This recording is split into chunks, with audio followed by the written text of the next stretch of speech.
Setelah janji bermaterai Anies Baswedan dengan Ketua Umum Partai Gerindra, kini bakal calon presiden dari Partai Nasdem itu kembali diserang soal utang yang belum lunas.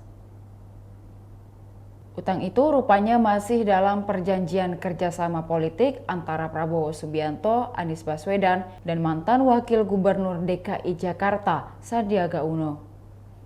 Utang senilai 50 miliar rupiah itu disebut-sebut terkait pemilihan kepala daerah DKI Jakarta pada tahun 2017.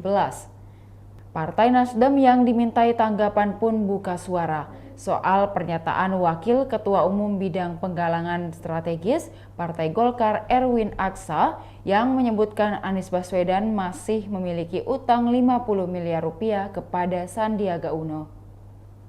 Ketua DPP Partai Nasdem Effendi Hoiri alias Gus Coy menyatakan bahwa partainya tidak tahu adanya utang Anies Baswedan kepada Sandiaga Uno sebesar 50 miliar rupiah.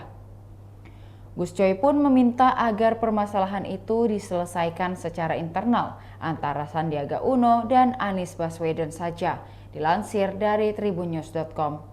Lebih lanjut, Gus Coy menuturkan isu tersebut dipastikan tak menyurutkan Partai Nasdem untuk mengusung Anies Baswedan menjadi Capres 2024. Diberitakan sebelumnya, Wakil Ketua Umum Bidang Penggalangan Strategis Partai Golkar, Erwin Aksa, mengatakan Anies Baswedan masih memiliki utang sekitar 50 miliar rupiah kepada Sandiaga Uno.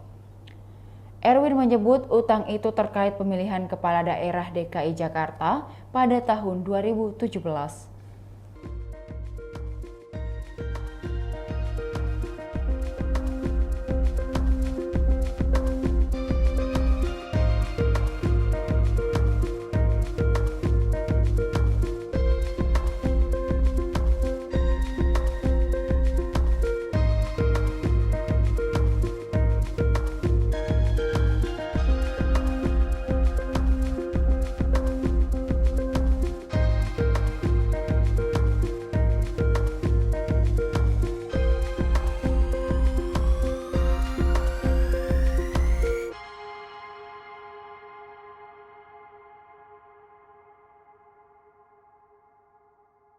Demikian Tribun Hot News kali ini, saksikan berita lainnya hanya di kanal YouTube dan Facebook Tribun Timur.